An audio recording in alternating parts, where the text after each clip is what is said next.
শুভ সকাল। আমি ডাক্তার তুষার মাহমুদ আপনাদের সবাইকে আমন্ত্রণ জানাচ্ছি বাংলাদেশ এন্ডোক্রাইন সোসাইটি এবং এসকেপ ফার্মাসিউটিক্যালস লিমিটেড আয়োজনে এখন টিভির নিয়মিত প্রোগ্রাম আরোগ্য নিকেতন হরমোন বার্তায়।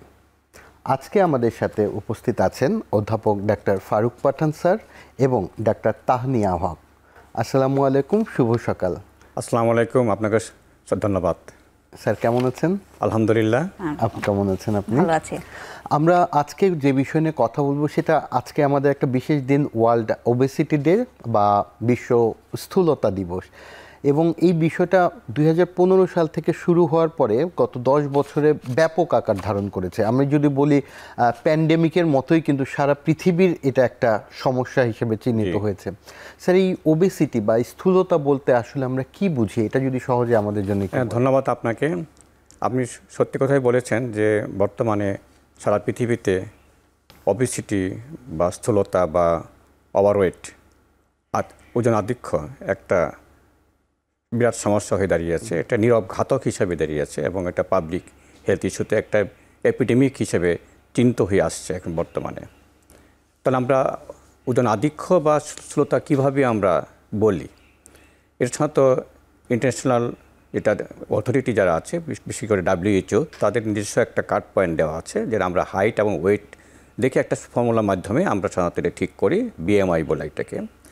BMI যদি 25 বেশি হয় তাহলে বলি আমরা ওভারওয়েট অ্যাকর্ডিং টু WHO হিসাবে, আর BMI যদি 30-র উপরে হয় তাহলে বলে স্থূলতা আমরা হিসাব করে থাকি। কিন্তু এটা সব দেশের জন্য একরকম হবে তা না, এথনিসিটি ভেরিয়েশন তো আছে।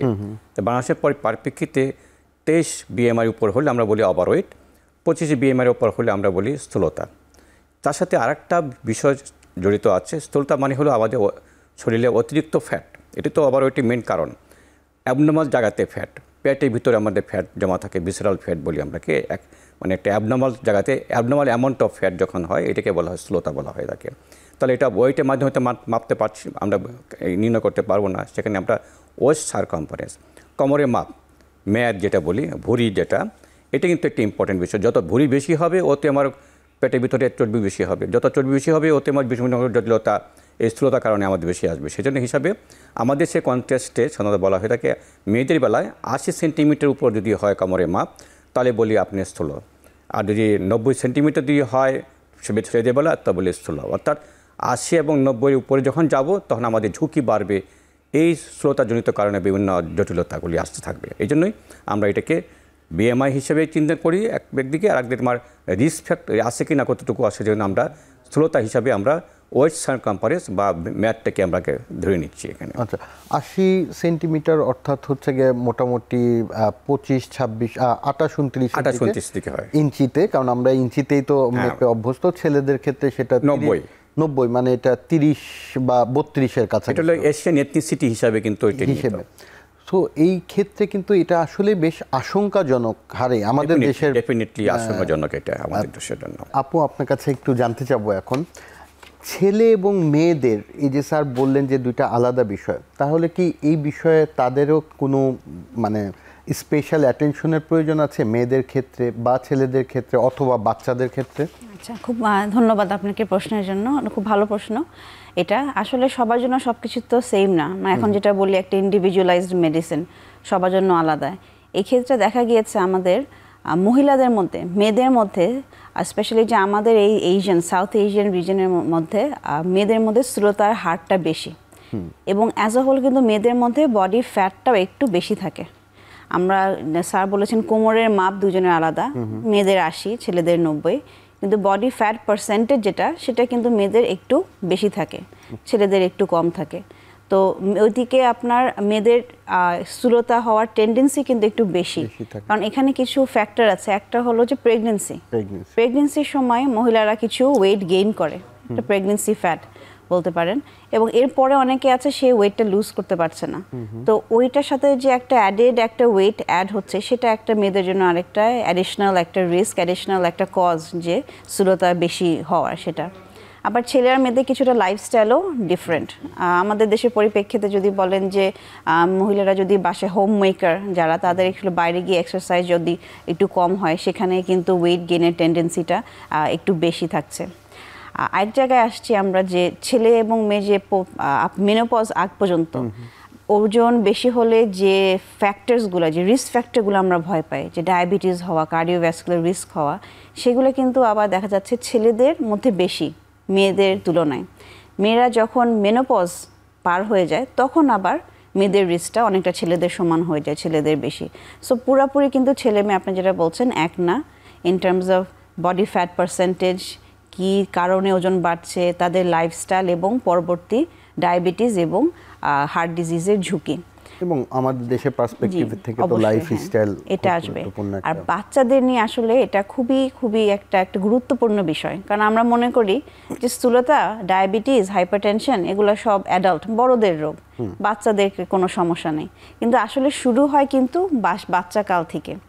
এবং এটার কজ, ওবেসিটির কজ হলো লাইফস্টাইলটাও কিন্তু আমাদের শুরু হয় ছোটোবেলা থেকেই আমরা অভ্যস্ত হই আমরা কীভাবে চলবো, ফ্যামিলি আমাদের বোঝায় কীভাবে চলবো, যেটাকে অনেক সময় বলে সোশ্যাল আনকনশিয়াস লার্নিং। আমরা বাচ্চারা যা দেখে সেটাই শিখে, সেটাই বড় হয়ে অ্যাপ্লাই করে। ফলে প্রথম ছোটোবেলা থেকেই কিন্তু শুরু করতে হবে এই স্থূলতার প্রতিরোধ। এবং ছোটোবেলা থেকে দেখা গিয়েছে যে 12 বছর বয়স থেকে যে নেকের আল্ট্রাসাউন্ড করে দেখা গেছে ওখানে যে ফ্যাটটা জমে, ওই ফ্যাট কিন্তু 12 বছর থেকেই জমা শুরু করে এবং সেটা অ্যাডাল্টে হয়। আরেকটা গবেষণায় দেখা গিয়েছে যে ছোটোবেলায় বাচ্চা যদি ওজন বেশি হয়, স্থূলতায় ভুগে, পরবর্তীকালে সে যদি ওজনটা কমায় ফেলে, তারপরে অ্যাডাল্টে গিয়ে কিন্তু সেই রিস্কটা তারপরেও তার মধ্যে থেকে যায়। তার মধ্যে কিন্তু ছোটোবেলায় স্থূলতা থাকার কারণে বড় হয়ে তার ঝুঁকিটা কিন্তু বেশি থাকে। তো ছোটোবেলা থেকে আমাদের খুবই সতর্ক, we have to be very careful. এবং বাচ্চাদের মধ্যে এখন আমাদের কয়েকটা স্টাডি আছে, স্কুল গোয়িং বাচ্চাদের মধ্যে অ্যারাউন্ড 26%ই ছিল স্থূলতা। এবং আমাদের যে আমরা ক্লিনিকে যে দেখি সেখানে আমরা অনেক বাচ্চা, প্রায় 200-250 বাচ্চা দেখেছি। সেখানে বাচ্চাদের মধ্যে যখন আমরা টেস্ট করতে যাই তখন কিন্তু দেখি যে বাচ্চাদের লেভেল অনুযায়ী তাদের মধ্যে কোলেস্ট্রলের হার কিন্তু দেখা গেছে মোর দ্যান 98%ই মানে বেশি কোলেস্ট্রল, অতিমাত্রায় কোলেস্ট্রলে ভুগছে। এবং 44%ই দেখা গেছে সাম ফর্ম অফ গ্লুকোজ ইনটলারেন্স যেটা বলি আমরা, অথবা ডায়াবেটিস এবং প্রি ডায়াবেটিসে ভুগছে। তার মানে এই সমস্ত বাচ্চার বয়স কিন্তু গড়ে 12-র মতো ছিল। তাহলে তখন থেকে কিন্তু সমস্যা, কমপ্লিকেশনগুলো হচ্ছে। এবং পিউবার্টিতে যখন বাচ্চারা যায় তখন কিন্তু এই রিস্কটা আরও বাড়ে। ফলে যদি বাচ্চার স্থূলতা থাকে এবং বাচ্চার সাথে ওই পিউবার্টি ওই সময় স্থূলতা থাকে, তখন কিন্তু তার ডায়াবেটিস হওয়া, এই সমস্ত কমপ্লিকেশন হওয়ার রিস্কটা আরও বেড়ে যায়।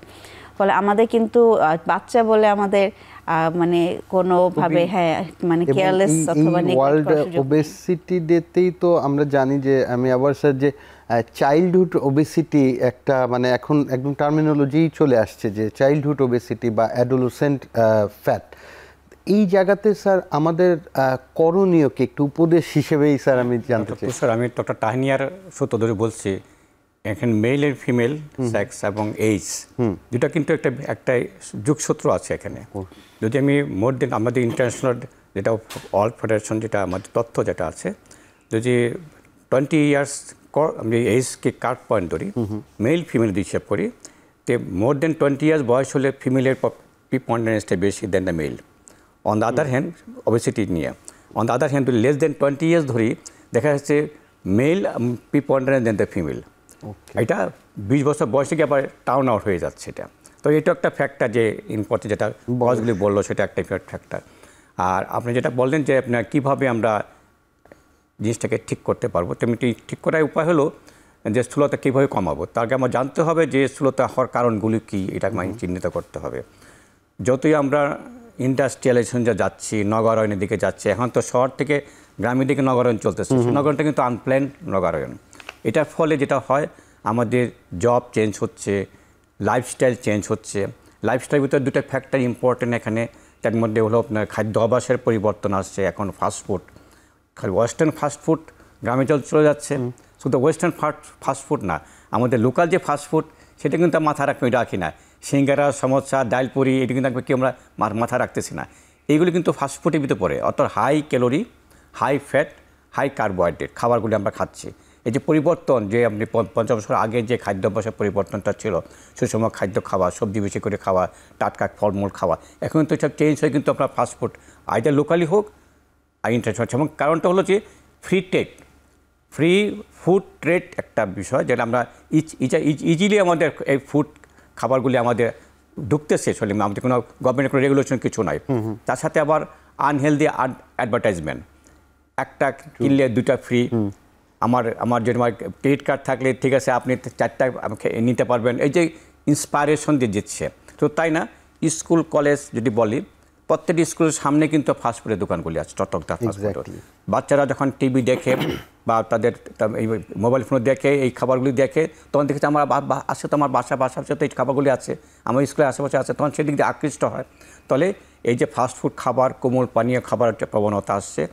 অন্যদিকে কিন্তু আমার কায়িক পরিশ্রম কিন্তু কমে যাচ্ছে, যান্ত্রিক যুগ, সব কিছু যান্ত্রিক হয়ে যাচ্ছে, টাইম বাঁচাতে হবে, জব করি, মা বাবা দুজনে জব করি, বাচ্চাকে টিফিন দেওয়ার মতো কোনো জায়গা নাই, আবার টিফিনের জন্য টাকা পয়সা দিচ্ছে, সে গিয়ে ওই ফাস্টফুডের দোকানেই যাচ্ছে, সে খেলাধুলার ব্যবস্থা নাই, ইনসিকিউর ফিল করে মা বাবারা বাড়িতে দিতে যাচ্ছে না, মোবাইল ফোন নিয়ে থাকছে।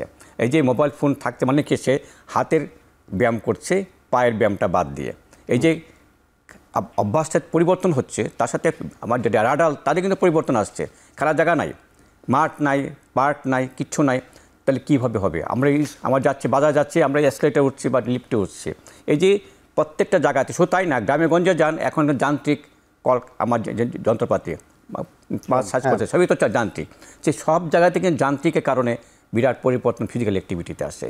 এই খাদ্য অভ্যাসের পরিবর্তন, ফিজিক্যাল অ্যাক্টিভিটি কম, তার সাথে যুক্ত হয়েছে এখন মোবাইল ফোন, অতিরিক্ত মোবাইল ফোন দেখছি, সারাক্ষণ স্ক্রিনে থাকতেছি, তারপরে আমাদের ঘুমের ডিস্টার্ব, স্ট্রেস, এই অল ফ্যাক্টরস কিন্তু আমার ওবেসিটি হওয়ার কারণ হিসেবে যাবে। এখন এটাকে নির্মূল করতে চাই, আমাকে হ্যাভ টু স্টার্ট, যেটা ডক্টর টাইনা বললো, স্কুল লাইফ থেকে আমাকে আসতে হবে। স্কুলে যদি আমি আপনাদেরকে ইন্টারভিউশন দিতে পারি, আমার ফ্যামিলিকে দিয়ে ইন্টারভিউশন দিতে পারি, তাহলেই আমরা খাদ্যাভ্যাস পরিবর্তন কী করতে হবে, আমাকে সুষম খাদ্য বলতে কী বোঝায়, ফিজিক্যাল অ্যাক্টিভিটি কী করা যেতে পারে, যেটুকু আমার রিসোর্স আছে সেটার ভিতরে আমি ফিজিক্যাল অ্যাক্টিভিটি বাড়াতে পারি, স্কুলে আমি করতে পারি, আমি বাসায় আমি করতে পারি। তো এইটি কিন্তু মানতে পারি। এবং স্ক্রিন টাইম যেটা বললাম, মোবাইল ফোনে ইউজটা কমায় দেওয়া, এবং early sleep, early to rise, এই যে কতগুলি পয়েন্ট যদি আমি মানতে পারি, ডেফিনেটলি আমি প্রিভেনশন অবশ্যই করতে পারবো। তো তাই না, এইটুকুই আবার যখন কেউ স্লোতা হয়েও যায়, তার ট্রিটমেন্ট কিন্তু এটাই ব্যাকগ্রাউন্ড ট্রিটমেন্ট।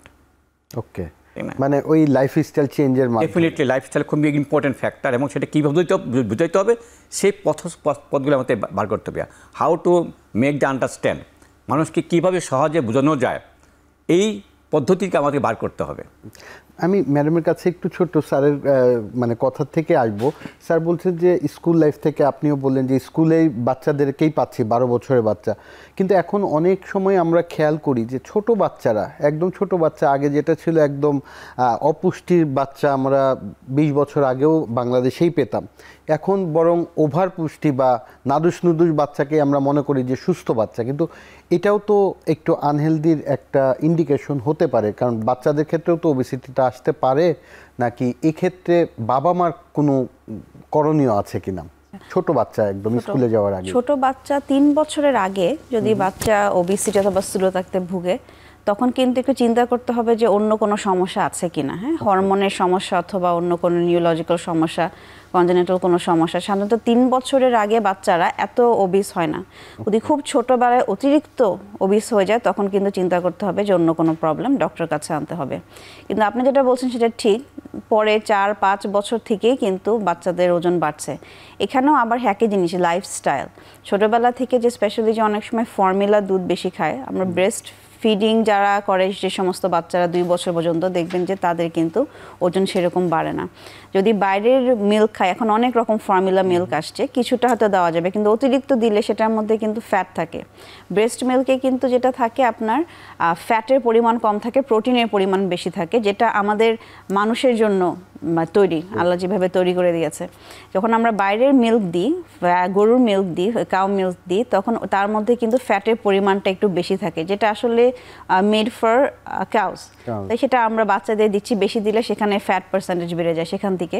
তারপর আরেকটু বড় হলে আবার সে একই জিনিস, যদি বাইরে থেকে খাওয়া দাওয়াটা অভ্যাস করে বা ছোটোবেলা থেকে বাইরে খাওয়া অভ্যাস করে, তাহলে তো আস্তে আস্তে ওজন বাড়বে। এবং বাসায় থেকে বাইরে যেহেতু যাচ্ছে না, বাসায় থাকছে, ছোটোবেলা থেকে আমরা মোবাইল ফোন দিয়ে দিচ্ছি, তখন থেকেই তাহলে আস্তে আস্তে ওজনটা বাড়া শুরু করছে। আর ফলে তো ওই বেসিক প্রিন্সিপালগুলা ছোটবেলা থেকেই তাহলে তার মানে আমরা ছোটবেলা যেটা থেকেই মানে সবকিছু স্যারের কাছে আমি যেটা জানতে যাব যে ম্যাডাম যেটা বললেন যে আসলে দেখেন আমরা ন্যাচারাল প্রসেসের ইন্টারভেনশন অ্যাকচুয়ালি যে ব্রেস্ট ফিডের থেকে তো শুরু হয়, সেখানেই যখন ইন্টারভেনশন করছি আমরা কিন্তু এই স্থূলতার দিকে বাচ্চাদেরকে ঠেলে দিচ্ছি। আরেকটা বিষয় আপনি মনে রাখতে হবে, যদি আপনি চিন্তা করেন, আমার সমাজের দিকে চিন্তা করি, যে হেলদি বাচ্চা মনে হচ্ছে ভালো বাচ্চা, চিন্তা করে এটা মা বাবার ভিতরে, ফ্যামিলির ভিতরে একটা প্রচলিত আছে। এই জন্য একটা বিষয় যে আপনি বললেন, একদিকে আমরা আমাদের বার্ডেন দুটা, কিন্তু একটা হলো under nutrition burden, childhood under nutrition, এটা মার থেকে শুরু হয়েছে, মা আন্ডার নিউট্রিশন, আমার বাচ্চাটা আমার আন্ডার নিউট্রিশন জন্মগ্রহণ করছে, তখন যেটা খাবার যখন বেশি দিচ্ছে, ভাবতেছে আমার হেলদি বাচ্চা তৈরি করতে হবে, তখন সে খাবার বেশি দিচ্ছে বিভিন্ন ফর্মে, যেটা ডক্টর তানিয়া বললেন, এটা একটা ফ্যাক্টর। তো আমাদের এখানে চিন্তা করতে হবে যে এই যে চিন্তাটা, যে মিসকনসেপশন এমন দ্য ফ্যামিলি, যে মোটা বাচ্চা মানে হেলদি বাচ্চা, এই জায়গাটাকে আমার কিন্তু ইন্টারভেন আমার করতেই হচ্ছে এখানে, তাই কথাটা। এবং মানে জোর করে খাওয়ানো, যেটা জোর করে আমরা মনে করছি বাচ্চা, কনসেপ্টটা খুব ইম্পর্টেন্ট বিষয়। আগের দিনে কিন্তু আপনি চিন্তা করে দেখেন, যে 50 বছর আগের কথা চিন্তা করি, তখন বিভিন্ন কোম্পানি হেলদি বাচ্চার অ্যাডভার্টাইজমেন্ট দিত খাবারের সাথে মিলে, কেমন, এবং মারা তো সেটি চিন্তা করতো যে এইরকম বাচ্চা আমার হইতে হবে। ইম্পর্টেন্ট, খুবই সুন্দর স্যার, একটা ইম্পর্টেন্ট বিষয় আমরা কথা বলছি। নিব ছোট্ট একটি বিরতি পরে এসে আমরা এই ডিটেলসে আরো কথা বলবো।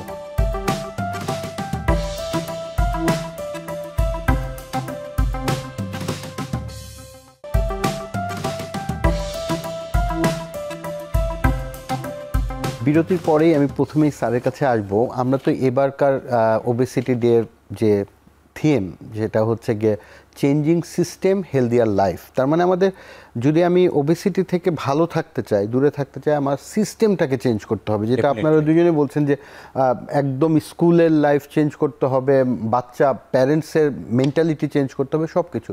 স্যার, ওখানে আমি জানার আগে প্রথমে জানতে চাইব যে এইটার আমাদের দেশের অবস্থাটা কি, মানে স্থূলতার, মানে কতজন রোগী আসলে এই রকম স্থূলতায় ভুগছেন?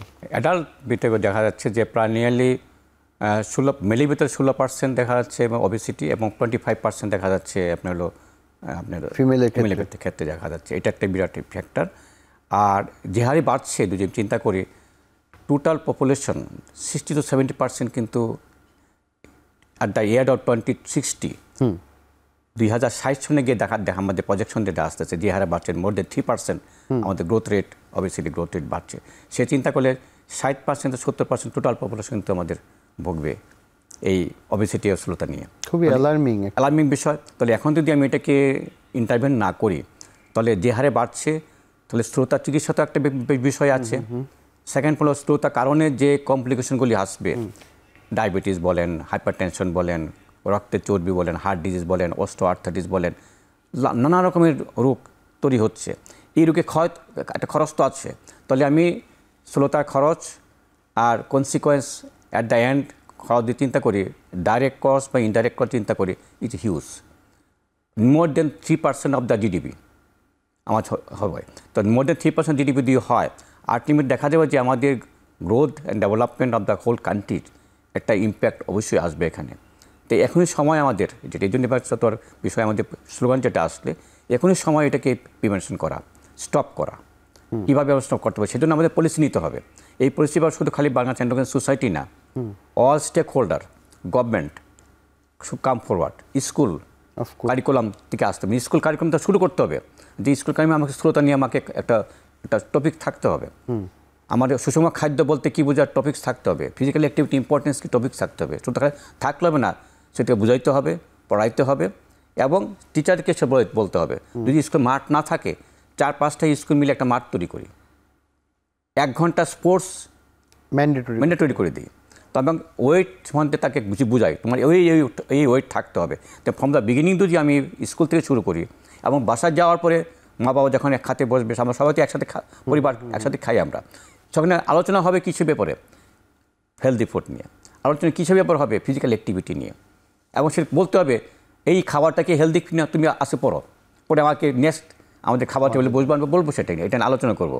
ফিজিক্যাল অ্যাক্টিভিটি কীভাবে করা যেতে পারে, তুমি কতক্ষণ করেছো আজকে এক্সারসাইজ করছো, না হোক ঘরে তো একটা মেশিন নিয়ে আমি করতে পারি, না হলে আমি দড়ি কিনে তো আমি লাফাইতে পারি, দ্যাটস অলসো এক্সারসাইজ। তো এই যে অ্যাক্টিভিটিগুলি ইজি ওয়েতে আমরা কীভাবে পাইতে পারি, এমন না যে আমার মাঠে যেতে হবে, এমন আমার পার্ক তৈরি করতে হবে, আমি ঘরের ভিতরে আমি কিন্তু এক্সারসাইজ করাইতে পারি। সো আমি মিনিটে করে দিই তোমার রুটিন আজকেই তুমি কি এক্সারসাইজ করছো কি না, from the family and the school যদি আমি শুরু করতে পারি, that's important thing. Next point যেটা হলো অ্যাডভার্টাইজমেন্ট অফ দ্য ফুড ট্রেডিংয়ের ব্যাপারে আমাদের সরকারি পলিসি থাকতে হবে, রেগুলেশন থাকতে হবে, অ্যাডভার্টাইজমেন্ট ব্যাপারে অ্যাডভার্টাইজমেন্ট থাকতে হবে, এবং স্কুলের আশেপাশে কোনো আমরা ফুড ট্রেডিংয়ে কোনো দোকান থাকতে পারবে না। তো এইগুলি অ্যাডভার্টাইজমেন্ট বন্ধ, আপনার নিয়ন বোর্ডে অ্যাডভার্টাইজমেন্টগুলো বন্ধ করতে হবে, আমাদের রাস্তাঘাটে এগুলি কিন্তু ইম্পর্টেন্ট বিষয়, এগুলো পলিসি মেকিংয়ের জন্য ইম্পর্টেন্ট। এবং যদি আমরা সরকার বুঝতে পারি আমরা যে ইম্পর্টেন্ট আমার ভবিষ্যতে আমার ওবেসিটি স্থূলতা একটা বিরাট ফ্যাক্টরি দাঁড়াচ্ছে আমাদের হেলথ সেক্টর থেকে, তাহলে অবশ্যই গভর্নমেন্ট এটাকে আমার কি মনে হয় অবশ্যই তারা পদক্ষেপ নেবে সেটা। এবং এখানে সবচেয়ে বেশি গুরুত্ব দিতে হবে অ্যাকচুয়ালি স্কুল লেভেল থেকে, কারণ আমাদের ভবিষ্যৎ জেনারেশন যদি এইটার ঝুঁকিতে, যেটা 2060 সালের প্রজেকশন বললেন স্যার, সেটা হলে আসলে খুবই অ্যালার্মিং। আমরা তো শুধু ওবেসিটির হিসাবটা করছি, আমি ম্যাডামের কাছে জানতে চাইবো এই ওবেসিটি রিলেটেড তো কমপ্লিকেশনগুলিও আছে, এবং সেই কমপ্লিকেশনের প্রবলেম তো আরও হিউজ হবে, 3%-এর চেয়ে অনেক বড় জিডিপি হবে, যে ডায়াবেটিস বা উচ্চ রক্তচাপের জন্য তো একটা হার্ট ডিজিজ হবে। সো কি কমপ্লিকেশনে মেইনলি এই ওবেসিটির জন্য একটা মানুষ পড়তে পারে, এটার ঝুঁকিটা কতটুকু আছে? ওবেসিটি এমন একটা জিনিস যে আমাদের প্রত্যেকটা অর্গান, প্রত্যেকটা সিস্টেমকে আসলে এফেক্ট করে। তো সবাই তো জানেন যে ওবেসিটি নিয়ে যে ডায়াবেটিস হয়, হাই ব্লাড প্রেশার অথবা হাইপারটেনশন, কোলেস্ট্রল বেশি অথবা ডিসলিপিডিমি এগুলো হয়। তো আরও যেটা হয় যে আমাদের লাংসকেও কিন্তু এফেক্ট করে। একটা অসুখ হয় যেটাকে বলি আমরা অবস্ট্রাকটিভ স্লিপ অ্যাপনিয়া, স্থূলতার কারণে যে নাক ডাকা, সকালবেলা টায়ার্ড থাকা, মাথা ব্যথা করা, this is due to obesity. এবং সেটা পরবর্তীকালে হার্টের উপরেও চাপ ফেলে পরে হাঁটতে গেলে কোনো কিছু একটা অল্প কিছু করতে গেলে হাঁপায় যায়। তারপর পেটের মধ্যে আমাদের গল ব্লাডার ডিজিজ, গল স্টোন বেশি হয়। আপনাদের আরেকটা আছে জার, যেটা বলি আমরা, দেখা যায় অ্যাসিডিটি বেশি, রিফ্লাক্সটা বেশি হচ্ছে। আর খুবই সবাই এটা নিয়ে খুবই সচেতন, ফ্যাটি লিভার কিন্তু আলটিমেটলি ফ্যাটি লিভার গিয়ে কিন্তু সিরোসিস, ইভেন ক্যান্সার পর্যন্ত টার্ন নিতে পারে। এটা খুবই গুরুত্বপূর্ণ একটা জিনিস। এছাড়া যে অন্যান্য কমপ্লিকেশন যেগুলো একটু কম জানে, যে কোনো ইউরিনারি কমপ্লিকেশন, বেশি ওজন হলে প্রেশারে অনেক সময় ইনকন্টিনেন্স, প্রস্রাব অনেক সময় ধরে রাখতে পারে না, প্রস্রাব পড়ে যায়। তারপরে মাস্কুলোস্কেলেটাল, যে হাত পায়ে ব্যথা, যেহেতু একটা ওয়েট বেয়ার করছে, ফলে অস্টিওআর্থ্রাইটিস, অন্যান্য জয়েন্ট কমপ্লিকেশনগুলো তার বেশি হচ্ছে। স্কিনের একটা খুব কমন কমপ্লিকেশন যে ঘাড়ে কালো হয়ে যাওয়া, প্রায় কিন্তু আমাদের কাছে রুগীরা আসে যে ঘাড়ে কালো হয়ে গেছে, কি করব। এটার কারণ আসলে ভিতর থেকে ওজনটা বাড়ার জন্য, এবং এটা একটা সাইন যে তার ভিতরে ডায়াবেটিস হওয়ার সম্ভাবনাটা বেশি হচ্ছে। এটা আমাকে অ্যাকান্থোসিস বলি। তাছাড়া যে কোনো ইনফেকশন শরীরের মধ্যে হয়, ইভেন মাথা ব্যথা একটা বলি, যে ইডিওপ্যাথিক ইন্ট্রাক্রেনিয়াল হাইপারটেনশন, অথবা মাথার প্রেশার বেড়ে গিয়ে ওখানে মাথা ব্যথা হয়, সেরকম রোগ হতে পারে। আরেকটা খুবই গুরুত্বপূর্ণ একটা বিষয় আমরা সবসময় নেগলেক্ট করি, এটা হলো সাইকাইট্রিক দিকটা। স্থূলতা বাড়লে সাইকাইট্রিক অনেক সমস্যা হয়, দেখা যাচ্ছে স্থূলতার সাথে ডিপ্রেশন, অ্যাংজাইটি, সেগুলা, অথবা বডি ডিসফিগারেশন, বডি ইমেজ নিয়ে সমস্যা, এই সমস্যাগুলো। এবং খুবই ইম্পর্টেন্ট হলো স্টিগমেটাইজেশন। দেখা যাচ্ছে যে স্থূলতার জন্য তাকে স্কুলে, বাসায়, অফিসে বিভিন্নভাবে স্টিগমাটাইজড করা হচ্ছে, যে আচ্ছা হ্যাঁ বুলিং করা হচ্ছে। এবং এখন কিন্তু আমরা ওবিস অ্যাডাল্ট বলি না, আমরা এখন বলা হচ্ছে যে অ্যাডাল্টস উইথ ওবিসিটি, মানে যেন জিনিসটা তার জন্য এম্বারাসিং অথবা হিউমিলিয়েটিং না হয়। কারণ ওবিসিটির রোগটা কিন্তু পুরোপুরি যে একটা তার লাইফস্টাইল আমরা বলছি, অবশ্যই এটা কারণ, কিন্তু 40 to 70% ক্ষেত্রে তার জেনেটিক কারণে কিন্তু অনেক সময় ওজন বেশি একটা টেন্ডেন্সি থাকে। ফলে তাকে একজন ওবিস, একটা অস্থূলতা নিয়ে যে ভুগছেন, তাকে স্টিগমেটাইজ করে তাকে তখন আরও সে হয়ে যায়, ইন্ট্রোভার্ট হয়ে যায়, সে আরও সরে আসে, হেল্প থেকে সরে আসে, ডাক্তার কাছে যেতে চায় না, আলোচনা করতে চায় না, মানুষের সাথে মিশে না, নিজে থাকে, এবং তার ডিপ্রেশনের জন্য দেখা যাচ্ছে অনেক সময় আরও বেশি খাচ্ছে, ফলে এটা আরও ওবিস হচ্ছে, ফলে একটা ভিশাস সাইকেল হয়ে যাচ্ছে। এবং এই বছরের থিম তো চেঞ্জিং সিস্টেমস। গত বছরে, তার 2 বছর আগে থিম কিন্তু ছিল যে avoid stigmatization, it's very important for obesity. তো দিজ আর মানে কমপ্লিকেশন দেখেন পুরো শরীরকে করে যে মানে আমি মানে অদ্ভুত যে আমরা সবাই ওবেসিটির কমপ্লিকেশন হিসেবেই ভাবি, মানে ডাক্তাররাও ম্যাক্সিমামে আমাদের খালি চিন্তা থাকে ওবেসিটি হয়ে যাচ্ছে, আপনার কিন্তু প্রেশার হবে, ডায়াবেটিসের সম্ভাবনা থাকতেছে, এই দুইটাই। কিন্তু প্রত্যেকটা সিস্টেমের যে কমপ্লিকেশন হতে পারে এবং কমনলি কিন্তু পাওয়া যাচ্ছে এইরকম পেশেন্টগুলি, সেটা নিয়ে খুবই সুন্দর করে বললেন ম্যাডাম। স্যারের কাছে আমি একটু অ্যাড অন করতে চাই যে এই যে মানসিক স্বাস্থ্যের বিষয়টা যেটা বললেন ম্যাডাম, এটার সাথে সাথে তো শারীরিকও আরও প্রত্যেকটা জিনিসই তো ইনভলভ, যেটা বলতে আসবে সেখানে কীভাবে আমরা এগুলি থেকে মানে ডেফিনেটলি ওবেসিটি প্রিভেন্ট করলে এগুলি থেকে ভালো থাকতে পারবো, কিন্তু এইটার থেকে আমরা যেন না হয়, কারণ ওবেসিটি কন্ট্রোল করাটাও তো একটু ঝুঁকি, মানে একটু জটিল একটা বিষয়। তো সেখানে একটু জানতে চাইবো স্যার কী করতে পারি আমরা। ডক্টর তানিয়া খুব সুন্দর একটা বিষয় অবতারণা করেছে যে obesity health, physical part and mental part. কেমন দুইটা ভাইস ভার্সা। আমার মেন্টাল প্রবলেম থাকলে ওবেসিটি বাড়বে, আবার on the other hand obesity হলে মেন্টাল প্রবলেমটা বাড়ছে এবং স্টিগমেটাইজেশন বেশি হচ্ছে, এবং মানুষ আমরা সবাই মিলে তাকে স্টিগমেটাইজ করছি, বুলিং করছি, টিজিং করছি। এইখানে উত্তরণ উপায় হলো, প্রথম হলো পেশেন্ট নিজেকে আমাকে কাউন্সেলিং করা, এতে ফিজিশিয়ান হিসাবে। আমাদের ভিতরে ফিজিশিয়ানের ভিতরে কিন্তু এই ওবেসিটি নিয়ে অ্যাওয়ারনেস কিন্তু কম। পিপুলের ভিতরে যখন কম অ্যাওয়ারনেস, আমার ফিজিশিয়ানের ভিতরে কিন্তু ওবেসিটি নিয়ে কম অ্যাওয়ারনেস, এবং খুবই কম ফিজিশিয়ান দেখবেন ওবেসিটি নিয়ে কথা বলতে কম বলে। সে ওবেস পেশেন্টটা কিন্তু ওইদিকে সে ধার দিয়ে ডাক্তার, সে ডায়াবেটিস দেখতেছে, হাইপার টেনশন দেখতেছে, কিন্তু ওবেসিটি মেইন ফ্যাক্টর এখানে নাই। সো অ্যাওয়ারনেস ক্রিয়েট করা একটা ইম্পর্টেন্ট বিষয়, এবং কাউন্সিলিং করা। যেটা বললো যে পিপুল উইথ ওবেসিটি, আমি অবেস বলবো না, কখনো স্থূল মানুষ বলবো না, আপনি মানুষ, আপনি ওবেসিটির সাথে যুক্ত হয়েছে। তো এই যুক্তকে আপনি আলাদাভাবে দেখতে হবে, পেশেন্ট একটা আশ্বস্ত হবে যে আমার একটা রোগ হিসেবে আমি আসছি, এটা আমি ওইভাবে আসবে না, তার একটা বিশেষণ দিচ্ছেন তাকে মানুষ হিসেবে, তার রোগটা হিসাবে তাকে চিন্তা করছি, এবং সেটাকে আমি কাউন্সিলিংয়ের মাধ্যমে তাকে ইম্পর্টেন্ট দেবো। এবং ফ্যামিলি মেম্বার প্রত্যেককে আমি কাউন্সিলিং করব। যখন কাউন্সিলিং করি, it's not only person itself, তার সাথে আমার ফ্যামিলি মেম্বার আসবে। স্কুল টিচার অ্যাওয়ারনেস করতে হবে, হাউ টু অ্যাভয়েড টিচিং।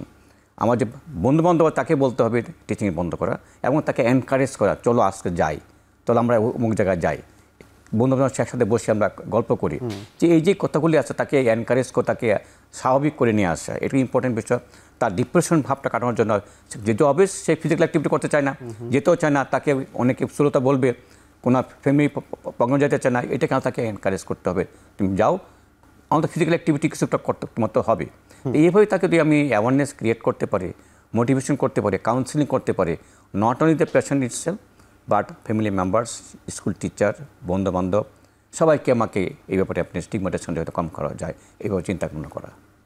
খুবই মানে একটা দিক নির্দেশনা পাচ্ছি। কিন্তু স্যার এই জায়গাতে আমি আরও জানতে চাবো ডিটেলসে যে ওবেসিটি মানে কিভাবে আমি প্রিভেন্ট করতে পারি যেন না হয়, এবং ওবেসিটি যার হয়ে গিয়েছে কিভাবে আমি এটা থেকে, মানে ডেফিনেটলি তো লাইফস্টাইলের মাধ্যমে, কিন্তু অনেকেই আছে বিভিন্ন রকম চিকিৎসা শুরু করে দেয়, অনেকে ওষুধ খায়, অনেকে আবার একেবারেই না খাওয়া দাওয়া বন্ধ করে দিয়ে অসুস্থ হয়ে গিয়ে নিজের শরীরের উপর জুলুম করে চিকিৎসার ভারটা নেয়।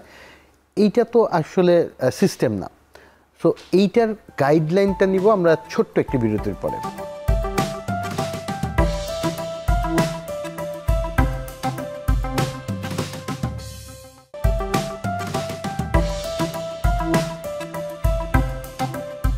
আমি বিরতির পরে স্যারের কাছেই আবার আসছি যে স্যার ওবেসিটি যার হয়ে গিয়েছে সে এখন কিভাবে আবার নর্মাল লাইফে ফিরবে, তার জন্য কোনো গাইডলাইন বা দিক নির্দেশনা বা চিকিৎসা পদ্ধতি কি আছে? দুটো পার্ট আমার ওবেসিটি নিয়ে, একটা আমার প্রিভেনশন না হয়, আরটা যার হয়ে গেছে তা সে কী করবে তো প্রিভেনশনের মোস্ট ইম্পর্টেন্ট পার্ট যাতে না হয়, সেটা ইম্পর্টেন্ট। আমরা আগে আলোচনা করছি কারণগুলিকে আমরা চিহ্নিত করছি, সেই কারণগুলিকে আমরা চিহ্নিত করা, সেভাবে ব্যবস্থা নেওয়া। সুষম খাদ্য সম্বন্ধে আমাকে বিভিন্ন টিভি প্রোগ্রাম বলেন, মিডিয়া বলেন, আগে আসতে হবে, স্কুল কলেজে আগে আসতে হবে, টিচারদের ভিতরে আগে আসতে হবে, অল সোসাইটি, লোকাল ক্লাব আগে আসতে হবে, সুষম খাদ্য সম্বন্ধে জ্ঞান বের করা। সেকেন্ড হলো আমরা একটা ফিজিক্যাল অ্যাক্টিভিটির ব্যাপারে আরও উদ্বুদ্ধ করা এবং ফেসিলিটিসগুলি তৈরি করা। আমার পাড়াতে করতে পারি ফেসিলিটিস, ইনডোর ফেসিলিটিস করতে পারি, আউটডোর ফেসিলিটিস করতে পারি, এইভাবে আমরা আগাইতে পারি। পাড়াতেই আমরা খেলাধুলার ব্যবস্থা করতে পারি, অনেক কিছু করা যায় ফিজিক্যাল অ্যাক্টিভিটি নেওয়া, যে আমার রাস্তা যেটা আছে আমরা চলাফেরা করছি, অন্তপক্ষে পার্ক নাই কিন্তু রাস্তা তো আছে, রাস্তা তো আমরা হাঁটতে পারি, পৃথিবীর সব জায়গায় যান রাস্তা ফ্রি, কিন্তু আমরা ঘন্টাটা আমার রাস্তা দখল করে যাচ্ছে। এখানে আমরা গুরুত্বপূর্ণ পদক্ষেপ নিতে পারি আমরা। এই যে পদক্ষেপ, একটা রেসিডেন্সি এরিয়া গ্রো করবে না একটা খেলার মাঠ ছাড়া, এই পদক্ষেপ নিতে পারি আমরা। স্কুল আমার হবে না খেলার মাঠ ছাড়া, এই পদক্ষেপ আমরা গভর্নমেন্ট নিতে পারি। তো এইভাবে আমরা কিন্তু ফেসিলিটিগুলি বার করতে পারি। আচ্ছা, বললাম advertisement, free trading, food trading, আমার এখানে পলিসি মেকিং একটা বিষয় আছে। এগুলি যদি আমি প্রিভেনশন চিন্তা করি, এগুলো একটা পার্ট। সেকেন্ড পার্ট যেটা হলো যার অলরেডি হয়ে গেছে, হোয়াট টু ডু, আমাকে ওজন কমাইতে হবে। না হলে যেটা আমরা আলোচনা করেছি যে কনসিকোয়েন্সগুলো, ডায়াবেটিস বলছি, হাইপারটেনশন বলছি, লিপিড প্রোফাইল হাই বলছি, হার্ট ডিজিজ বলছি, অস্টিওআর্থ্রাইটিস বলছি, স্লিপ ডিজিজ বলছি, মেন্টাল প্রবলেমগুলি বলছি, সবই তো আমার ওবেসিটির কনসিকোয়েন্সেস। এবং এগুলি তার হবে তো তাকে সে বোঝানো। প্রথম হলো কাউন্সিলিং, আমাকে সময় দিতে হবে ডাক্তার হিসাবে বলি, প্রত্যেকে আমার কাউন্সিলিং সময় দিতে হবে, তাকে বোঝাইতে হবে তোমার এইগুলি তুমি ইম্পর্টেন্ট বিষয়, তোমার ওজন কমাইতে হবে। ওজন কমাইতে গেলে প্রথম বিষয় হলো যে পেশেন্টকে মোটিভেট করা এবং তাকে ডিটারমিনেশন হওয়া। মোটিভেশন, প্রথম শব্দ রিয়েলাইজেশন, আমার ওজন বেশি, মোটিভেশন আমাকে ওজন কমাইতে হবে। Third point I have to do it, determination. তো ডিটারমিনেশন হলে আমাকে কীভাবে পদ্ধতি আগাইতে হবে, আমার লাইফস্টাইল আবার আসবে, ব্যাকগ্রাউন্ড যাই থাকে কোনো যত মেডিসিন আমার দিই না কেন, উইদাউট লাইফস্টাইল মোটিফিকেশন আমি কখনো ওজন কমাইতে পারবো না। তা লাইফস্টাইলতে কোনো হেলদি ফুড খাওয়া, আমি তাকে বলুন ডায়েট কন্ট্রোল করতে বলিনি, তাকে হেলদি ফুড খেতে বলছি, একটু ক্যালোরিটা কমাই দিতে বলছি, যা ক্যালোরি তার প্রাপ্য তার থেকে সামান্য একটু কমাই দেবো। ফিজিক্যাল অ্যাক্টিভিটি করতে বলবো, সে কখনো ফিজিক্যাল অ্যাক্টিভিটি করে নাই, হাঁটেও নাই কোনো দিন, ঠিক আছে বলবো ঠিক আছে আজকে আপনি 5 মিনিট হাঁটেন, 7 দিন পরে আপনি আরও 5 মিনিট বাড়ান, তারপরে আরও 5 মিনিট বাড়ান, আধা ঘন্টা করলেন, ওকে নাও আপনি স্পিড বাড়ান। আস্তে আস্তে গ্রাজুয়ালি আমি তার ফিজিক্যাল অ্যাক্টিভিটি চেষ্টা করবো। সে কী ধরনের ফিজিক্যাল অ্যাক্টিভিটি পছন্দ করে সেই হিস্ট্রি নিব আমি তার কাছ থেকে। সে হাঁটতে পছন্দ করে, কি জগিং করতে পছন্দ করে, ঠিক আছে আপনি মাঠে জাতীয় পছন্দ করেন, পার্কে যেতে পছন্দ করেন, পার্কে যান, আপনি গান পছন্দ করেন, হ্যাঁ ছাড় পড়ি, ঠিক আছে একটা মোবাইল ফোনের সাথে গান লাগাই দিলাম, আমি গান শুনতেছি, আমি হাঁটতেছি, প্রাকৃতিক দেখতেছি, আকাশ বাতাস দেখতেছি, গাছপালা দেখতেছি, মনে প্রশান্তি আসবে। সো ফিজিক্যাল অ্যাক্টিভিটি যে যেভাবে পারে তাকে সেভাবে আমি উদ্বুদ্ধ করবো। এলো আমার লাইফস্টাইল চেঞ্জ করা। তারপরে ওষুধপত্র লাগলে এটা ডিপেন্ডস করে আমার কী ধরনের স্টেজে সে তার বিএমআই আছে, তার ওয়েট সার্কামফারেন্স কী স্টেজে আছে, তার রিস্ক ফ্যাক্টরগুলি কী আছে, সব মিলেই কিন্তু আমার চিন্তা করতে হবে কোন ক্ষেত্রে আমরা ওষুধ দিব, বিএমআই কত কাট পয়েন্ট হলে ওষুধ দিব, কোন কাট পয়েন্ট আমরা সার্জারিতে যাব। তো ওষুধ তো অনেক ওষুধ আছে, আমরা অনেকেই চিন্তা করি না খাই থাকলে বোধহয় আমার ওজন কমবে, কিন্তু ফিজিক্যাল অ্যাক্টিভিটি আমরা জোর দিচ্ছি না। অনেকে আসে দেখবেন স্যার আমি তো না খাই আছি, তত মতন কমতেছে না, এটা আপনি খরচ করছেন না এনার্জি, আপনি ব্যাংকে আপনি টাকা রাখছেন, টাকাকে কেমনে কমাবেন, অ্যাকাউন্টে টাকা আপনি যদি আপনি না রাখেন কমবে না খরচ করলে কমবে। আমি এইভাবে সহজ উপায় তাকে বোঝাতে চেষ্টা করি যে আপনাকে এনার্জি খরচ করতে হবে, না খাই থাকলে কিন্তু ওজন কমবে না। এক্সারসাইজ করেন, ওজন কমায় অবশ্যই কমবে, যত এক্সারসাইজ করবেন এনার্জি খরচ করবেন অত কিন্তু ওজন আপনার যে স্টোর এনার্জি আছে খরচ হবে। তারপর যদি না হয় তাহলে আমরা ওষুধের কথা চিন্তা করতে পারি। এখন ওষুধ বাজারে অনেক আছে, তত একটা অ্যাডভার্টাইজমেন্ট আছে, গাছের ওষুধ, এই পাতা ওই পাতা, অনেক রকমের ওষুধ আছে, কিন্তু কোনোটা পরীক্ষিত না। আমি যে পাতা খাচ্ছি অনেক লং টার্ম খাচ্ছি, এটা কি আমার ক্ষতি করবে কি না, আমার হেলথে ক্ষতি করবে কিনা, আমার লিভার ক্ষতি করবে কিনা, কিডনি ক্ষতি করবে কিনা, হার্ট ক্ষতি করবে জানি না, I have not tested it, medical point থেকে টেস্ট করা হয়নি। সো এগুলির সঙ্গে আমরা খাওয়ার চেষ্টা করবো না।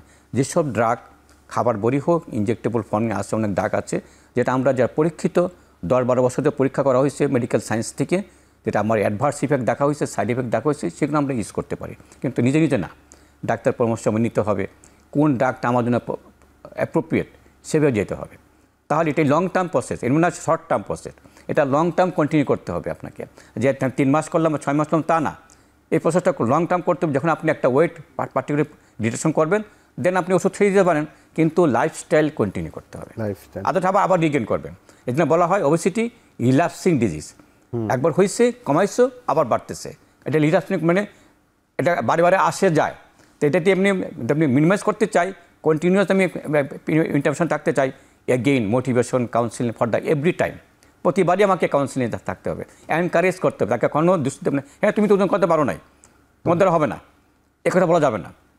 তুমি করতেছো ওকে ফাইন, আরও করো, আপনি তাকে এনকারেজ করা, তাহলে সে মোটিভেটেড হবে বেশি। অনেক সুন্দর করে স্যার বললেন। আমি ম্যাডামের কাছে একটু জানতে যাবো স্যার, যে কথাগুলি বললেন যে ওষুধটা খাওয়া যাবে না র্যান্ডম কারো কাছ থেকে, বা ওজন কমানোটাও খুব শর্ট টাইমে কমানো উচিত না, কিন্তু আমরা দেখি যে এই 1 মাসে 10-15 কেজি ওজন কমিয়ে ফেলবে এই ধরনের চা খেলে বা কফি খেলে, মানে সোশ্যাল মিডিয়াতে তো এখন এইটা হয় এবং মানুষজন এটা অ্যাডাপ্ট করছে, অনেকেই এটাকে মনে করছে কিটো ডায়েট করব আমি, এই ধরনের। এই বিষয়টা নিয়ে একটু সচেতনতার যে দরকার, এটা যে র্যান্ডম যে কারো কাছ থেকে নেওয়াটা উচিত না, একজন এন্ডোক্রাইনোলজিস্টের কাছে পরামর্শ করা উচিত, এই বিষয় নিয়ে কি আসলে করা উচিত নাকি যে কোনো জিনিস খেলেই হবে? এটা খুবই গুরুত্বপূর্ণ প্রশ্ন। ডায়েটটা আমাদের খুবই ইম্পর্টেন্ট। তো স্যার যেটা বললেন যে ওবেসিটি একটা ক্রনিক ডিজিজ, দেখা গেছে ডায়েট ইজ দ্য নাম্বার 1। তো ডায়েট যখন আমরা দিই, তো এমন একটা ডায়েট দিতে হবে যেটা সে অনেক দিন ফলো করতে পারবে।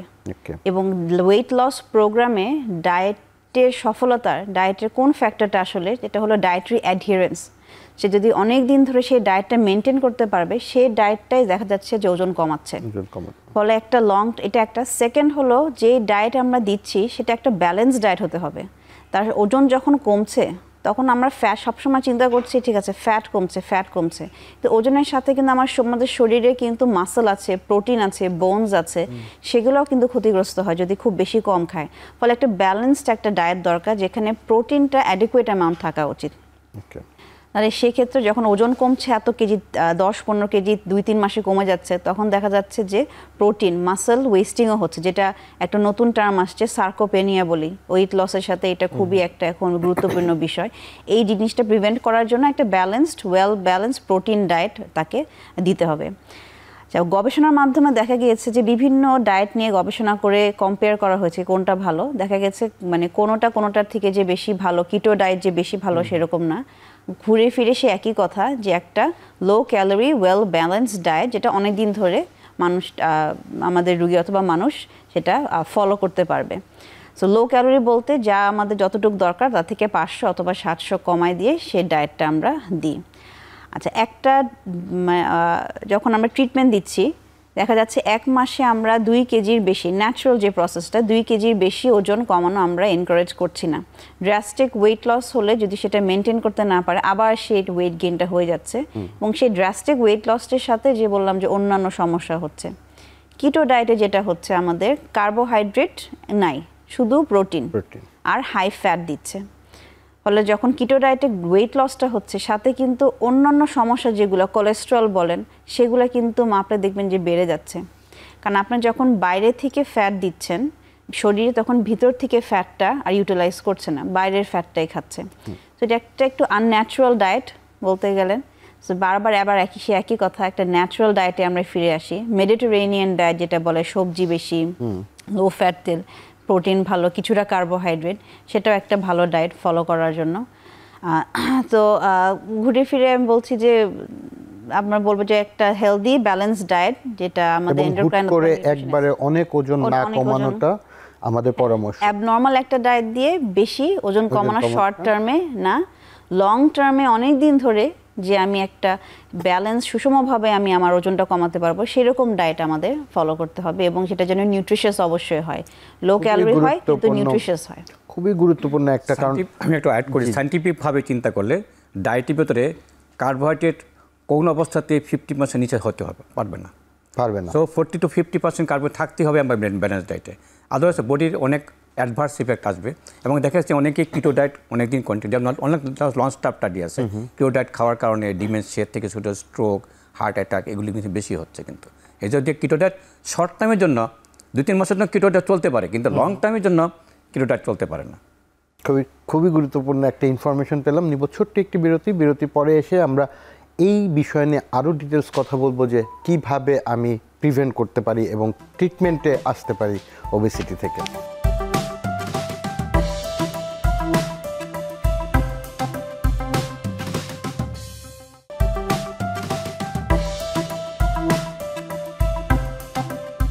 বিরতির আগে স্যার এবং ম্যাডাম আমরা কথা বলছিলাম যে ওবেসিটির জন্য বিভিন্ন পদ্ধতি ব্যবহার করে, যে কিটো ডায়েট, এরকমই আরেকটা পদ্ধতিও অনেক প্র্যাকটিস হয়, যেটা ইন্টারমিটেন্ট ফাস্টিং।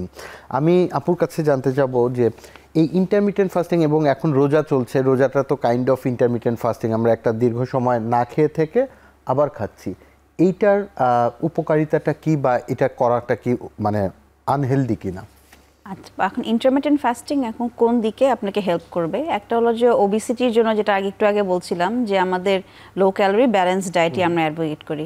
ইন্টারমিটেন্ট ফাস্টিংয়ে কিছু রোল ভালো উপকার পাওয়া গেছে ফ্যাটি লিভারে। ফ্যাটি লিভার, যে আমরা কিছু ফাস্টিং, প্রলং ফাস্টিং অথবা ইন্টারমিটেন্ট ফাস্টিং করলে ফ্যাটি লিভারে ফ্যাট কমে।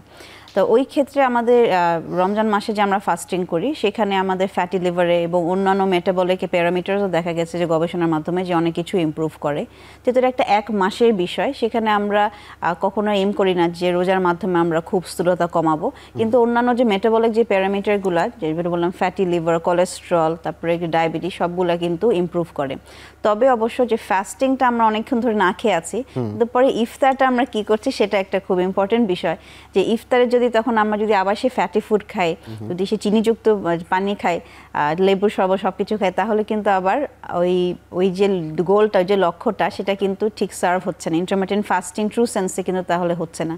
ফলে ইফতারে, সেহরিতে, রোজা ভাঙার পর যে আমরা একটা হেলদি ব্যালেন্স ডায়েটের মধ্যে যদি থাকি, তাহলে আমাদের উপকারে, ডেফিনেটলি আমাদের উপকারে আসবে। তো 1 মাসে কতটুকু ওজন কমাতে পারবো রোজার মাধ্যমে, সেটা বলা খুবই মুশকিল, যে অন্যান্য উপকারিতাগুলো আমরা পেতে পারি। স্যার, আমি একদম শেষের দিকে আমি জানতে যাব, ইন্টারমিটেন্ট ফাস্টিং নিয়ে একটু কথা বলবো, রোজার উপকারিতা এবং রোজার সময় কি করণীয়, মানে কোনো এক্সট্রা বেনিফিট পেতে পারে কিনা এই ওবেসিটি নিয়ে, এটা যদি একটু বলেন। ধন্যবাদ আপনাকে। ডক্টর তানিহা অলরেডি কিছু আলোকপাত করেছেন। ইন্টারমিটেন্ট ফাস্টিং ডেফিনেটলি আমার কিছু উপকার আছে, কিন্তু লং টার্ম ইন্টারমিটেন্ট ফাস্টিং অত উপকার নেই। কারণ একইরকমভাবে যে ইন্টারমিটেন্ট ফাস্টিং করতে গিয়ে যেটা হয়, বেশিরভাগ যে প্র্যাকটিসটা করি আমরা, সব ধরনের খাবার কিন্তু আমরা কমাই দিচ্ছি। কিন্তু আমাকে আবার মনে রাখতে হবে, ইন্টারমিটেন্ট ফাস্টিং করবো যখন খাবার খাবো, তখন কিন্তু ব্যালেন্স ডায়েট খেতেই হবে আমাকে। লো ক্যালোরি থাকবে, ব্যালেন্স ডায়েট খেতে হবে, এটা একটা ইম্পর্টেন্ট বিষয়। আর রোজার ভিতর যে আমরা করছি ইন্টারমিটেন্ট ফাস্টিং, এটা গুড, ভেরি গুড, মানে শর্ট টার্ম, 29 দিনের জন্য। That is not effect our body. আমার ওয়েট কিছু কমছে, কিন্তু ওয়েটকে মাথার কি আমরা আউটডোরে রাখি না। এটা আমরা মনে প্রশান্তি একটা বিষয় আছে, মেন্টাল প্রশান্তি একটা বিষয় আছে। তাছাড়া আমাদের বডিতে অনেক কিছু হরমোনগুলি রিঅর্গানাইজড হয়। এটা বলে সেটিং। একটা জিনিস আমরা অনেক দিন করছি, আমার সেটিংটা একটা এলিমুলো হয়ে গেল। কিন্তু রমজানে 1 মাস সংযম, কিন্তু আমরা সংযম তো করি না বিশ্বব্যাপী ক্ষেত্রে। যেমন রমজান 1 মাস সংযম যেটা আছে, সেটা আমার ফিজিক্যাল সংযম আছে, মেন্টাল সংযম আছে, সব কিছু মিলে সংযম আছে। তাতে কিন্তু আমার অনেক কিছু ইম্প্রুভমেন্ট করে, আমার বডির অল মেকানিজমগুলো আবার রিসেটিং হয়। এটা কিন্তু বেসড অন ইসলামিক ইয়াতে, যেটা আমরা সাইন্টিফিক বেসড যেটা হয় ইসলামিক, এটা আমরা জানি সেটা সবাই, কিন্তু এটা মানতে পারলে খুবই ভালো। কিন্তু এইটাকে মাথায় দিয়ে আমি ওয়েট কমানোর কথা চিন্তা করছেন, কিন্তু হবে না। কিন্তু আবার খাওয়া দাওয়ার ব্যাপারে যেটা ডক্টর তানিহা বললেন, যে আমরা সেরি কী খাচ্ছি এটা দেখতে হবে। আমার বর্তমানে আমরা রোজা বলতে গেলে আমরা ফাস্টিং না, আমরা রোজাকে ফিস্টিং বলি এখন বর্তমানে। তো এই ফিস্টিং থেকে উঠে আসতে হবে। তাহলে যে আমরা রমজানের যে নিয়মগুলি আছে, যদি আমরা মানতে পারি, খাওয়া ব্যাপারে হোক, ফিজিক্যাল অ্যাক্টিভিটি ব্যাপারে হোক, মেন্টালি ব্যাপারে হোক, তো ডেফিনেটলি আমার বডির দুটো পার্ট, ফিজিক্স অ্যান্ড মাইন্ড, দুটো কিন্তু হেলদি আসবে। এবং স্যার, একদম লাস্টে আজকে যে বিষয় নিয়ে আমরা কথা বলছিলাম, world obesity day, Bangladesh endocrine সোসাইটির পক্ষ থেকে এই যে চেঞ্জিং সিস্টেম, এখানে কোনো পদক্ষেপের স্টেপ আছে কিনা এই ওবেসিটি নিয়ে, যদি একটু বলেন, তাহলে আমরা দিক নির্দেশনাটা পেতে পারি যে কীভাবে বা কার ইন্টিগ্রেশনটা আরও দরকার স্টেক হোল্ডারদের, যেন প্রত্যেকে এটা নিয়ে অ্যাওয়ার হয় এবং পদক্ষেপ নেয়। থ্যাংক ইউ ভেরি মাচ আপনার ডক্টর তুষার। আমি 4টা ওয়ার্ড বলবো এখানে। প্রথম ওয়ার্ড বলবো, আপনি স্থূল কিনা বা ওজন বেশি কিনা আপনি চেক করুন। আপনার ওয়েট মাপুন, আপনার কোমরে মাপ নেন। এটা সবার জন্য এটা মেসেজ চলে গেল। যখন আমি আমি বেশি পাবো, অর্থাৎ পাবো না, তো আমি যাতে না হয় পদক্ষেপ নিব। আমি একটা ঝুঁকি দেখবো, আমার কী ঝুঁকি আছে। প্রথম দেখবো আমি ওজন বেশি কিনা। সেকেন্ড পয়েন্ট আমার ঝুঁকি আছে কিনা, আমার ব্যাকগ্রাউন্ড ঝুঁকি কী, আমার কী ঝুঁকি, হেলথ থেকে কী ঝুঁকি হওয়ার সম্ভাবনা আছে, ঝুঁকিগুলো নির্ণয় করার চেষ্টা করব। তারপরে পদক্ষেপ নেব যাতে ওজন না বাড়ে, পদক্ষেপ নেব ওজন যাতে কমাইতে পারি। এই 3টা পয়েন্টে আমি আর রাখতে পারি। এটা not for the people, for all stakeholder. এই 3টা পয়েন্টকে মাথা রেখে যদি আমি পলিসি মেকিংয়ে যাই, দ্যাট উইল বি ইম্পর্টেন্ট। এবং আমি যেটা মনে করি স্যার, যদি আমরা স্কুলের বাচ্চাদের এটা একটা কেপিআইয়ের মতো, যে আমার পারফরমেন্স ইন্ডিকেটরে যেমন পরীক্ষা নেওয়া হয়, বিএমআইটা প্রত্যেক বছর মাপা লাগবে। ভেরি গুড, ভেরি গুড, খুব ভেরি গুড। এই জিনিসটা, এবং অফিসেও যেমন কর্পোরেট অফিসগুলি বলি বা সরকারি অফিসগুলি, প্রতি বছর আমরা এসিআর জমা যখন দিচ্ছি, প্রতি বছর যখন অফিসের পারফরমেন্স ইয়ে দেওয়া হয়, এটা ম্যান্ডেটরি করে দিতে হবে যে বিএমআই যদি গত বছরের চেয়ে বাড়ে, তাহলে অবশ্যই তোমাকে চিকিৎসা নিতে হবে বা স্টেপ নিতে হবে, এবং এই চেঞ্জেসগুলি আসলেই একটু মানে সর্বক্ষেত্রে, তাহলে আমরা খুব সুন্দর একটা পদক্ষেপ আপনি যা বলেন। এইরকম পদক্ষেপ কিন্তু ছোট ছোট পদক্ষেপ কিন্তু হতে পারে। গুরুত্ব কিন্তু অনেক। অবশ্যই। কেমন? একদম শেষে আমি তাহমিনা ম্যাডাম আপনার কাছে জানতে চাবো যে এই যে চেঞ্জেস সিস্টেম এবং হেলদিয়ার লাইফ, তার জন্য আপনার সবার জন্য কোনো অ্যাডভাইস আছে কিনা হেলদিয়ার লাইফের জন্য? থ্যাংক ইউ কোয়েশ্চেনের জন্য। তো আপনি যে বলছেন বাংলাদেশ এন্ডোক্রাইন সোসাইটি, আমরা একটা গাইডলাইন করেছি বাংলাদেশ ফিজিশিয়ানদের জন্য যেন স্থূলতা মোকাবেলা করতে পারে। এখানে আমাদের যে একটা স্লোগানের মতো বলেন অথবা নিউমোনিকের মতো বলেন, ফিজিশিয়ান এবং পেশেন্টদের জন্য দুজনের ইজি টু রিমেম্বার 1 2 3 করে, যেখানে আমরা বলছি জিরো হলো জিরো সুগারি ড্রিঙ্কস, মানে কোনো চিনিযুক্ত পানীয় না। ওয়ান হলো 1 hour of physical activity. Very good. Two হলো less than 2 hours of screen time, 2 ঘন্টার কম বেশি সে স্ক্রিন দেখবে না, আমরা পুরো মানা করছি না 2 ঘন্টার বেশি দেখতে না। থ্রি হলো তার 3 মিলস, কোনো মিল স্কিপ করবে না, ব্রেকফাস্ট লাঞ্চ ডিনার স্কিপ করবে না, 3টা মেইন মিল সে খাবে। 4 হলো যে এই 4টা পিলার আমরা জানি যে ডায়েট, এক্সারসাইজ, এই স্ক্রিন টাইম এবং স্লিপ। 5 হলো 5 পোর্শনস ফ্রুটস অর ভেজিটেবলস, 3 বেলা ও ভাত, মানে ভাত ব্রেকফাস্ট লাঞ্চ এবং ডিনারের সাথে ভেজিটেবলস খাবে, মাঝখানে স্ন্যাকিংটা ফ্রুটস দিয়ে করবে। 6 হলো আমাদের sleep, at least 6 hours of sleep for adults. বাচ্চাদের জন্য 8, কিন্তু অ্যাডাল্টের জন্য অ্যাটলিস্ট 6 hours অফ স্লিপ। আমরা সময় মতো ঘুমাতে যাব, আমরা সকালে তাড়াতাড়ি উঠবো, যেন সহজে মনে রাখতে পারে লাইফস্টাইলটা। এবং যদি সবটা একবারে করতে না পারে, দ্যাট ইজ ফাইন, ও উনি আগে চুজ করতে পারে যে আমি কোনটা চেঞ্জ করব, কিন্তু আস্তে আস্তে এবং সবাই মিলে, এর জন্য একটা গ্রুপ এফর্ট হয়, এবং পেশেন্ট, ফিজিশিয়ান, স্টেক হোল্ডার সবাই মিলে যেন সমন্বয়ে একসাথে আমরা আগে যেতে পারি against obesity. Thank you very much. Thank you sir, এবং খুবই সুন্দর ইনফরমেটিভ একটা আলোচনা হলো, যার মাধ্যমে আমরা ওবেসিটিটাকে প্রিভেন্ট করতে পারবো। এবং স্যার যেটা বললেন যে সেলফ অ্যাওয়ারনেস যদি থাকি, আমরা ওজনটা মাপবো, আমাদের পেটের ব্যাসটা মেপে রাখবো, যেন আমরা নিজেকে নিজে মোটিভেট করতে পারি আমি বাড়তি খারাপের দিকে না যাই। অনেক অনেক ধন্যবাদ স্যার আমাদের সাথে সময় দেওয়ার জন্য।